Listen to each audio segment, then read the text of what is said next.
Hello, geometry class. Today we are going to do the second part of this distance formula packet, and we're going to look at quadrilaterals. So just a quick recap of the ones we're going to be looking at. Parallelogram, opposite sides are congruent. Rectangles, same thing. This diagonal stuff we're going to look at later. Rhombus, all sides are congruent. Square, all sides are congruent. A trapezoid, unless it's isosceles, there's not any congruent side. Isosceles trapezoids, these two will be congruent. So the two lateral, non-parallel sides will be congruent.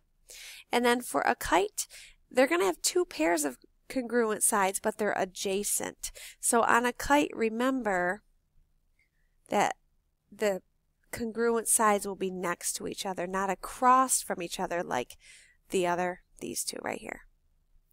All right, so the diagonal stuff we're going to get into later, but for now, these top things are going to help us classify these shapes. All right, so here is the example I'm going to run through with you. So you've got QUAD, huh? Get it? It spells quad. Just like triangles, I like to go ahead and just draw a random rectangle. It's not a big deal. Might not be a rectangle, but I like to have a picture. And when points are named, always put them in order around your shape, whether you want to go clockwise or counterclockwise. It doesn't matter, but they need to go in order. So if I label this Q, -5, 1, this will be U, -2, 5, A, 1, 1, and D, -2, -7. Like I said, this shape might not end up looking like this, but at least I know the order of my points. So when I find all my distances, it makes it a little bit easier to keep track. All right, so I'm going to do the distance of QU first, so this guy. So D of QU. And I'm just going to run through the equation like we did the other day, right? So I've got -5 minus -2 plus 1 minus 5. Clean that up a little bit. That gives me, this is actually +2, so I'm going to have -3 still. 1 minus 5 is -4. All right, 9 and 16. Well, that's nice, because that's the square root of 25, which is 5. Woohoo! I'm going to go ahead and label my shape 5. All right, I got one of them done. Now I'll do UA next. So I'll do this side next. All right, distance of UA. We got this. All right, -2 minus 1 squared. 5 minus 1 squared. Now let's clean it up. This will be -3 squared plus 4 squared. Oh, I'm going to get 9 and 16 again. That's awesome! Which is the square root of 25. Let's see if I can fit it on the page, which is 5. Perfect. Perfect, perfect. So I'm going to label that with a 5.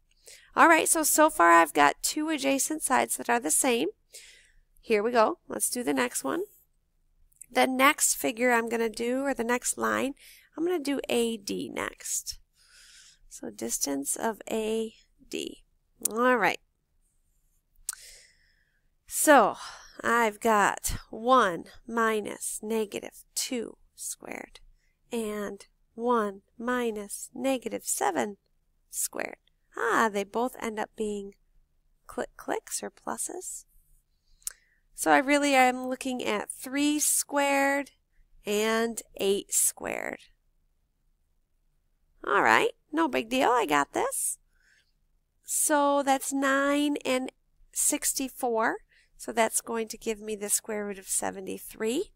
And that cannot be simplified, and it's not a perfect square root. So I'm just going to go with that answer. So this is the square root of 73. All right, so I've already eliminated rhombus and square because Not all sides are the same so far. Cool. And opposite sides aren't the same. Oh man, I've already eliminated parallelogram and rectangle too. And oh, we'll see. We'll see if it's a trapezoid or a kite. So DQ is the last one I'm going to do. One more side, D and Q. So the distance of DQ. All right, here we go. -2 minus -5 squared. -7 minus 1 squared. All right, let's clean it up. This will become a plus. So I'm looking at 3 squared plus, oh, this is -8 squared.